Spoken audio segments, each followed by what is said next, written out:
아무도 농촌의 가치, 농사의 가치에 주목하지 못할 때 농촌에서 살아야 하는 이유를 주창한 사람들. 아예 농촌에 터잡아 농사를 짓고 사는 황대권. 제대로 된 삶을 살기 위해서는 농촌을 바라봐야 한다고. 그래서 농촌으로 돌아가자고 전국 귀농운동본부를 만들고 그 일에 일생을 걸어온 이병철. 그래서 동지가 된 두 사람이 만났습니다. 세계관의 문제죠. 기본적으로. 세계관의 문제. 그러니까 나는 귀농을 한마디로 이야기한다면 결국은 이 땅의 사람으로 또는 자연과 함께 사는 삶으로 어떻게 돌아가는가, 이게 난 핵심이라 생각을 해요. 거기에서 그런 삶을 통해서 돈보다 더 우수한 가치를 발견하지 않으면 농촌에서 견딜 수가 없는 거야. 살아갈 수가 없어.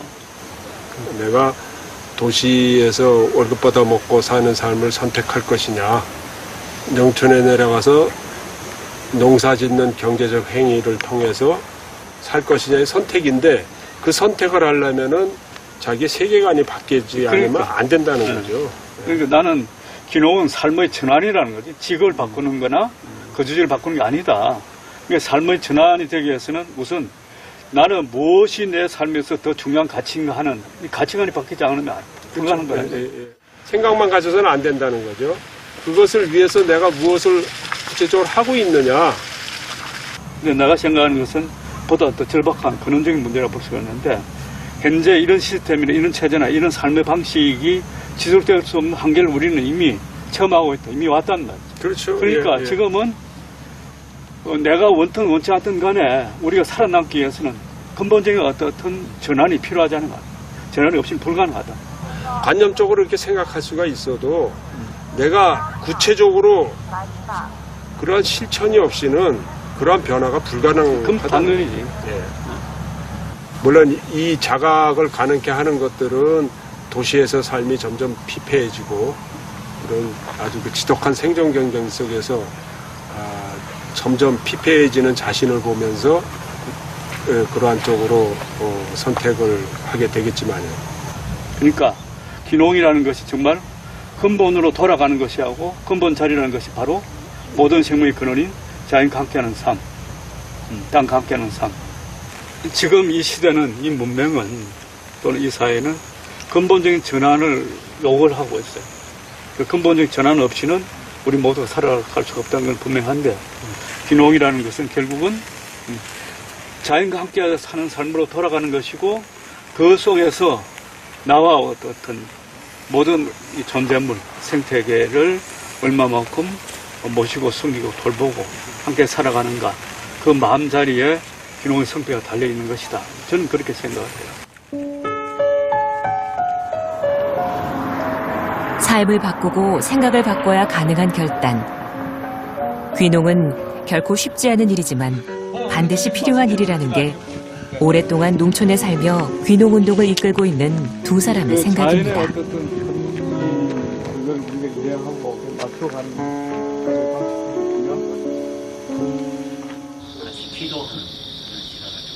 애초에 혼자 살자고 지은 집이 아니었습니다.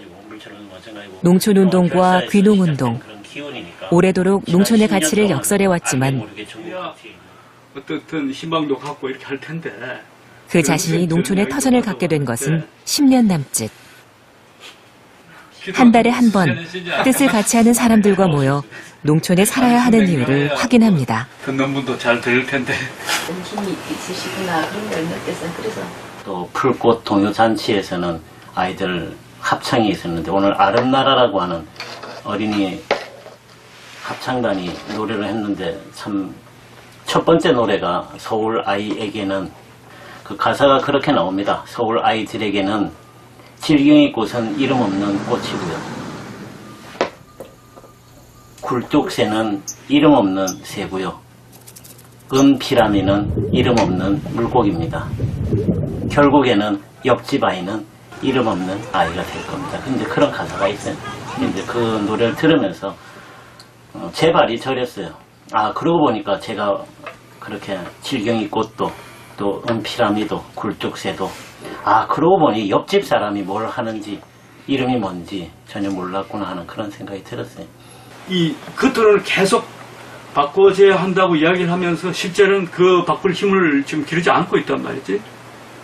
그러면서 남한테도 이야기하고 자기 스스로도 하면서 그걸 합리화시키는 거예요. 계속 그런 패턴을 이어간단 말이에요. 그러니까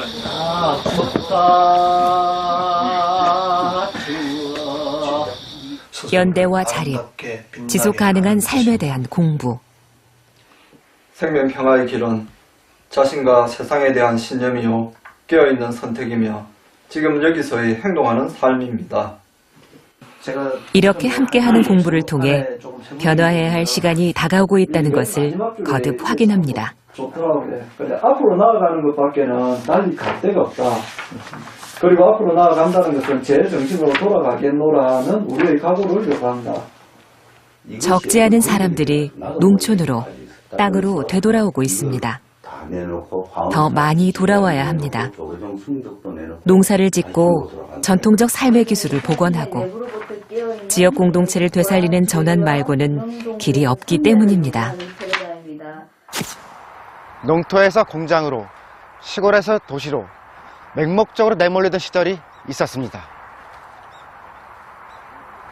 발전이라고도 했고 근대화라고도 했고 성장이라고도 했습니다. 과연 그럴까요? 우리가 성장했을까요?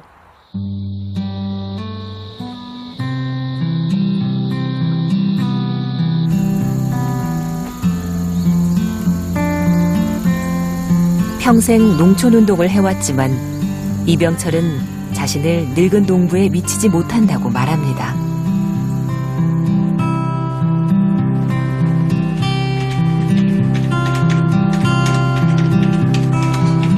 누구보다 농촌의 가치를 제대로 알고 있지만 젊어서는 사람들이 농촌에 살게 하는 일에, 나이 들어서는 농촌 사는 이유를 글로 쓰는 일에 많은 시간을 들이고 있습니다.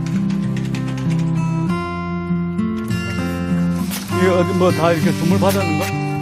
콩 누가 이야기했는데. 농촌에 살고 자연에 살지만 제대로 된 농부는 되지 못한 사람. 그러나 농부로 살아야 하는 이유를 더 많은 사람들에게 알리는 사람. 더 늦기 전에 더 많은 사람들이 농촌에 살게 하는 일을 그는 앞으로도 멈추지 않을 것입니다. 갑시다. 그리고 그 곁에는 늘 오랜 벗 아내가 함께 있겠죠. 지금까지 우리 삶의 방식이나 심지어 농사법조차도 자연에 있는 것을 약탈하는 약탈 농법이라 할 수 있는데 한꺼번에 자연이 갖고 있는 어떤 힘들을 쓰는 거죠. 그런데 그건 두 가지 문제가 있습니다. 하나는 그런 방식으로 더 이상 지속될 수 없다는 문제가 있고, 그 다음에 그런 과정을 통해서 우리 스스로도 파괴된다는 것이죠. 이 생명과 존재에 대한 예의가 우리를 사람답게 여기 어떤 이 지상에 함께 살아갈 수 있는 어떤 그런 도리가 아닌가, 이런 믿음을 갖고 있습니다. 결국 귀농이라는 것은 땅과 함께 사는 삶으로 돌아가는 것. 그래서 돌아가서 땅과 함께 사는 삶을 살지 않고서는 그것은 뭐 도시에서 직장을 바꾸거나 거주지를 바꾸는 것과 다를 바 없다. 그러니까 땅과 함께 사는 법을 배우고 익히고 마침내 이 땅의 사람으로 사는 것, 자연과 함께 사는 사람으로 사는 것, 그 핵심이 결국은 다른 생명과 나무나 풀이나 무생명과 함께 사는 법을 배우고 그렇게 함께 살아갈 때 비로소 그게 완전한 귀농이 아닌가, 저는 뭐 그렇게 생각합니다.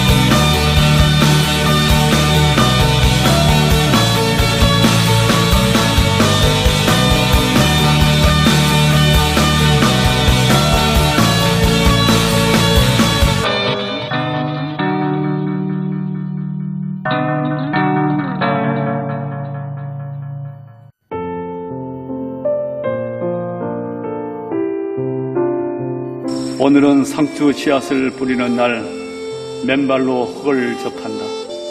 이 텃밭 또한 나의 기도처. 이 접촉은 어머니 대지 그 근원과의 연결, 이로써 나 또한 대지의 자식으로 다시 태어나는 것임을.